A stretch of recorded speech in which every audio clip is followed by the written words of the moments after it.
नैन खुलेंगे, करो ध्यान साधना। आइए सुनते हैं आज की कहानी सुग्रीव से मित्रता। ऋषिमुख पर्वत पर पहुंचकर हनुमान जी ने उन्हें एक सुंदर उद्यान में बैठाया और स्वयं सुग्रीव को बुलाने के लिए मलय पर्वत की ओर चले गए। मलय पर्वत की एक कंदरा में अपने कुछ सचिवों के साथ सुग्रीव डरे हुए से बैठे थे। तब हनुमान जी ने वहां जाकर उनका भय दूर करते हुए कहा, महाराज, भय की कोई बात नहीं है। भय त्याग कर उठिए और चलकर अत्यंत पराक्रमी अजय श्री रामचंद्र जी के दर्शन कीजिए। वे अपने अनुज लक्ष्मण सहित पधारे हैं। श्री राम का अभिभार्य इच्छावुक कुल में हुआ है। सुग्रीव हनुमान जी के साथ उस उद्यान में आए। हनुमान जी ने श्री राम जी से सुग्रीव का परिचय कराया। फिर सभी बातें श्री राम और लक्ष्मण जी के संबंध में बताईं। श्री राम के कुलादि का परिचय पाकर एवं ये जानकर के सीता जी की खोज के लिए श्री राम उसकी मदद चाहते हैं, सुग्रीव हर्ष विभोर हो उठे। वे बोले, प्रभु, ये आपकी महानता ही है कि आपने अपनी प्रभुताई छोड़कर वानर को आप इतना महत्व दे रहे हैं। हे स्वामी, आपकी मित्रता पाकर सब ओर से मेरा ही लाभ होगा। सुग्रीव के सुंदर वचन सुनकर श्री राम ने उसे हृदय से लगा लिया। फिर सुग्रीव ने उन्हें आप बीती सुनाई। तब श्री राम जी ने उसे भय मुक्त कर देने का आश्वासन दिया। तब श्री हनुमान जी ने उन दोनों के मध्य अग्नि प्रज्वलित कर आहुतियां आदि दे अग्नि की साक्षी में उनकी मित्रता करा दी। मित्रता की शपथ लेकर सुग्रीव ने कहा, आज से आप मेरे मित्र हैं।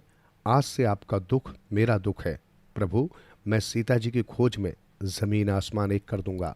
उसकी प्रतिज्ञा सुन श्री राम गदगद होकर बोले, हे महाकपि, मैं भी अग्नि को साक्षी मानकर तुमसे मित्रता पूर्वक वचन कहता हूं कि मैं तुम्हारी पत्नी का हरण करने वाले बलि का वध करूंगा। श्री राम के वचन सुनकर सुग्रीव की प्रसन्नता का पारावार न रहा। उसके बाद वानरराज सुग्रीव ने श्री राम जी की पूरी व्यथा सुनी। तब उसे जैसे कोई भूली बात याद आई हो, वो बोला, प्रभु, एक दिन मैंने देखा कि एक भयंकर राक्षस रथ में आकाश मार्ग से किसी स्त्री को जबरन उठाकर लिए जा रहा था। स्त्री विलाप करती हुई श्री राम लक्ष्मण पुकार रही थी। प्रभु, आपकी कथा जानकर अब मैं पूर्ण विश्वास से कह सकता हूं कि वे सीता जी ही थी। मुझे देखकर उन्होंने अपने कुछ आभूषण भी ऊपर से गिराए थे। तब हम लोगों ने वे आभूषण उठाकर रख लिए थे। मैं अभी आपको लाकर दिखाता हूं। कहकर सुग्रीव स्वयं उठकर कंदरा में गए और आभूषणों की एक पोटली उठाकर ले आए। उन आभूषणों को श्री राम एवं लक्ष्मण जी ने तुरंत पहचान लिया। तब सुग्रीव बोले, प्रभु, वो उन्हें लेकर दक्षिण की ओर गया था। मैं अपने वीर वानरों को भेजकर उनकी खोज कराऊंगा, किंतु पहले हम तुम्हें भय मुक्त करेंगे। मित्र, चलो किष्किंधापुरी चलने की तैयारी करो। श्री राम की अनुमति पाते ही सुग्रीव अपने सचिवों सहित प्रस्थान की तैयारी करने लगे। अगले दिन श्री राम सहित सभी किष्किंधापुरी के सघन वन में जा पहुंचे। श्री राम पहले ही सुग्रीव को अपनी योजना से अवगत करा चुके थे। अतः सुग्रीव बलि को ललकारने उसके प्रसाद की ओर चल दिए। श्री राम आदि एक वृक्ष की ओट लेकर खड़े हो गए। सुग्रीव बाली को उकसाकर उसी स्थान पर ले आया और दोनों में भयानक युद्ध होने लगा। बाली हर दृष्टि से सुग्रीव पर भारी पड़ रहा था, मगर सुग्रीव इस आस में उसके प्रहार सहन कर रहा था कि अभी श्री राम बाण छोड़ेंगे और बाली का प्राणांत हो जाएगा। मगर काफी देर तक श्री राम की ओर से कार्रवाई नहीं की गई। उधर जब सुग्रीव ने देखा कि प्राण बचाने मुश्किल है तो वो मैदान छोड़कर भागा। किसी प्रकार जान बचाकर वो श्री राम के पास पहुंचा और बोला, ये क्या श्री राम, मैं पिटता रहा और आप देखते रहे। मैंने तो आपको पहले ही बताया था कि वो मेरा भाई नहीं, काल है। सुग्रीव, तुम दोनों भाइयों की सूरत और कद काठी इतनी मिलती जुलती है कि मैं निर्णय नहीं कर सका कि कौन सुग्रीव है और कौन बाली। कहकर श्री राम ने अपने गले से माला उतारकर सुग्रीव के गले में डाल दी और बोले, लो सुग्रीव, पहचान के लिए ये माला मैंने तुम्हारे गले में डाल दी है। अब तुम दोबारा जाकर उसे ललकारो। दोबारा जाने में सुग्रीव हिचकिचाने लगा। उसे पता था कि यदि पहले की तरह श्री राम इस बार भी चूक गए तो बाली इस बार उसे जीवित नहीं छोड़ेगा। श्री राम उसके मन की बात समझ गए और बोले, हिचकिचाओ मत मित्र, इस बार तुम उसका वध हुआ ही जानो, जाओ। और फिर सुग्रीव ने वैसा ही किया। उसकी खुली ललकार सुनकर अति क्रोध में भरा बाली बाहर आया और बोला, अरे दुष्ट, इस बार मैं तुझे जीवित नहीं छोड़ूंगा। देखते ही देखते दोनों में भीषण युद्ध होने लगा। सुग्रीव से बाली के प्रहार संभाले नहीं जा रहे थे, मगर इससे पहले के बाली उस पर प्राणघातक प्रहार करता, तभी वृक्ष की ओट में छिपे खड़े श्री राम ने बाण छोड़ा, जो सीधा जाकर बाली के सीने में लगा। एक दर्दनाक चित्कार करते हुए बाली धरती पर आ गिरा। श्री राम लक्ष्मण के साथ उसके निकट आए और उसका सिर अपनी गोद में ले लिया। दर्द से कहराते हुए बाली ने उससे पूछा, प्रभु, मेरा वध करके आपने कौन सा पुण्य कार्य किया है? मेरा आपका क्या वैर था जो आपने मेरा वध किया? तब राम बोले, हे बाली, छोटे भाई की स्त्री, बहन, पुत्रवधू और पुत्री, ये चारों समान हैं। इन पर बुरी दृष्टि रखने वाले का वध करने में कोई पाप नहीं है। आप नारायण हैं, मुझे क्षमा करें, मैं आपकी शरण में हूँ। श्री राम ने हाथ उठाकर उसे जैसे ही आशीर्वाद दिया, वैसे ही बाली ने प्राण त्याग दिए और देवलोक को चला गया। बाली का अंतिम संस्कार आदि कराकर श्री राम ने सुग्रीव को किष्किंधा का राजा एवं बाली पुत्र अंगद को युवराज घोषित कर दिया। इस अवसर पर हनुमान जी ने श्री राम से प्रार्थना की कि प्रभु, आप स्वयं किष्किंधा में चलें और अपने हाथों से महाराज सुग्रीव का राज तिलक करें। मगर श्री राम ने यह कहकर इनकार कर दिया कि 14 वर्ष की अवधि पूरे होने से पहले वो किसी भी नगर में प्रवेश नहीं करेंगे। फिर अपने स्थान पर उन्होंने लक्ष्मण को इस कार्य के लिए भेजा। लक्ष्मण जी किष्किंधा नगरी में गए और अपने हाथों से उन्होंने सुग्रीव का राज्य अभिषेक कर मुकुट पहना दिया। राज सत्ता पाकर सुग्रीव श्री राम को दिए वचन को भूलकर राग रंग में डूब गया और कितने ही दिनों तक श्री राम से मिलने भी नहीं गया। ये देखकर एक दिन हनुमान जी ने उससे कहा, महाराज, राज और सत्ता पाकर आप अब नशे में चूर रहते हैं और ये भी भूल चुके हैं कि ये सारा वैभव आपको श्री राम जी की कृपा से प्राप्त हुआ है और आज आप उन्हीं को भूले बैठे हैं।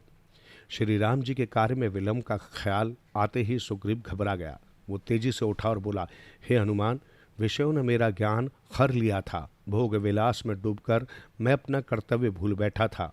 हनुमान, अब तुम तुरंत जगह जगह अपने दूत भेजो ताकि वे जल्दी से जल्दी सीता जी का पता लगाकर हमें शीघ्र अति शीघ्र इसकी सूचना दें।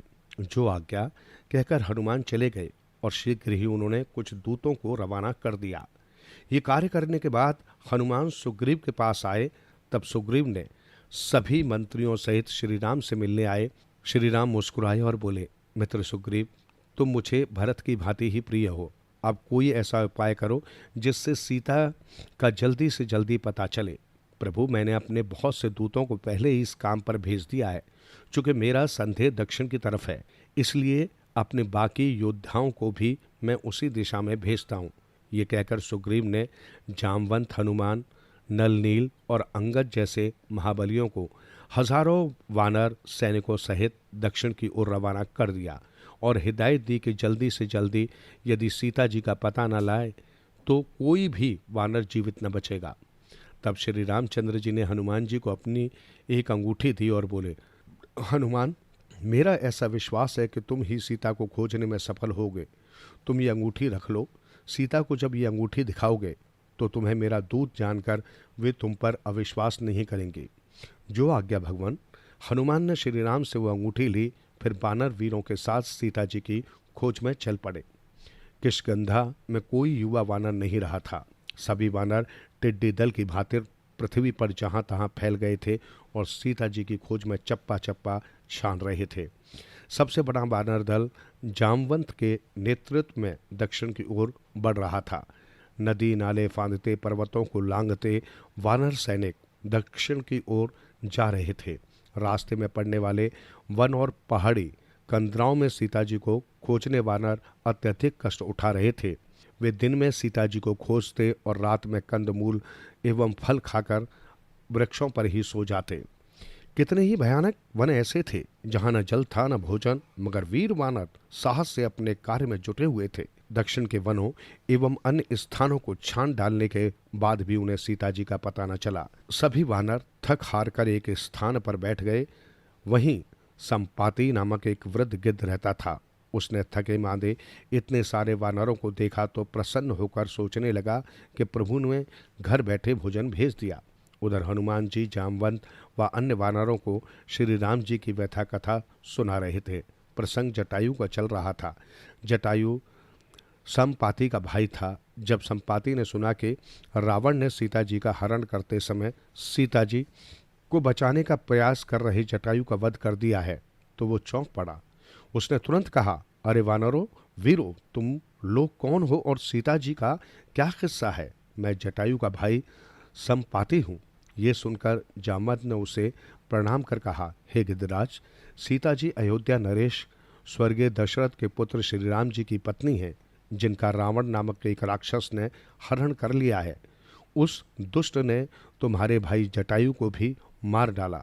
हम महाराज सुग्रीव की आज्ञा से उन्हें सीता जी की खोज में यहाँ आए हैं। यदि इस विषय में आपको कुछ मालूम हो तो बताएं। संपाति ने अपने भाई की मृत्यु पर शोक किया। फिर बोला, यदि मैं बूढ़ा न होता तो लंका में जाकर उस दुष्ट रावण को सबक सिखाता। हे जामवंत जी, वो राक्षस लंका का राजा रावण था जो सीता जी को लंका द्वीप में ले गया है। ये पता चलते ही वानर दल में खुशी की लहर दौड़ गई। तब उछलते कूदते सभी समुद्र के किनारे आ गए। वहां आकर समुद्र की विशालता देखकर सबके हौसले पस्त हो गए। उनकी खुशी गायब हो गई और वे सोचने लगे कि ये विशाल समुद्र कैसे पार होगा। इस सागर के बीच में होते तो हमारा लंका पहुंचना असंभव है। एक वानर ने कहा।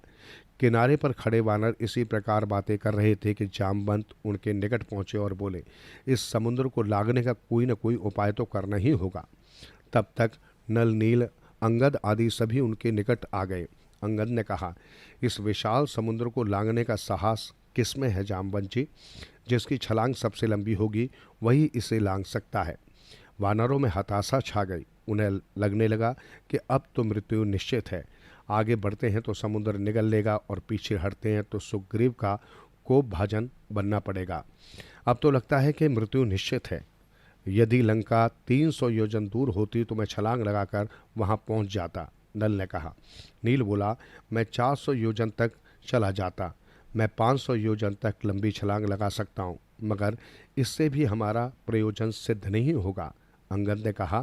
फिर दुखी स्वर में बोले, क्या हम वानरों में कोई ऐसा नहीं जो इस कार्य को करके महाराज सुग्रीव से हमारी प्राण रक्षा कर सके? निराश मत हो अंगद, श्री राम की कृपा से कोई न कोई मार्ग अवश्य सूझेगा। कहकर जामवंत ने हनुमान जी की ओर देखा।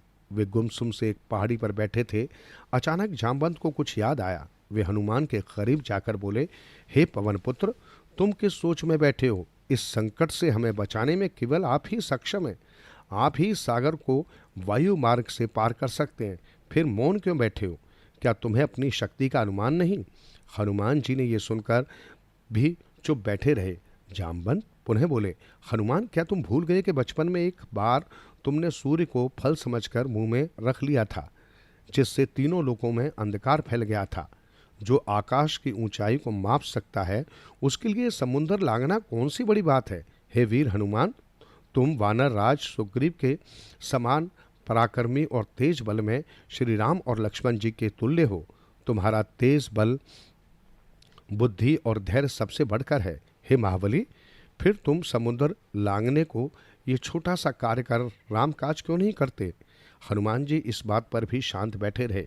जामवंत पुनः बोला, हे हनुमान, जगत में ऐसा कौन सा कठिन काम है जो तुम न कर सको? हे तात, तुम्हारा तो जन्म ही श्री राम जी के कार्य के लिए हुआ है। अपनी पवन के समान वेगवान गति, विवेक और बुद्धि को पहचानो और इस समुद्र को लांघ जाओ। इस प्रकार जब जामवंत जी ने उनकी सोई हुई शक्ति को जगाया तो हनुमान जी को अपनी विस्मृत हो आई शक्तियों का स्मरण हुआ आया और एकाएक ही वो उछलकर खड़े हो गए।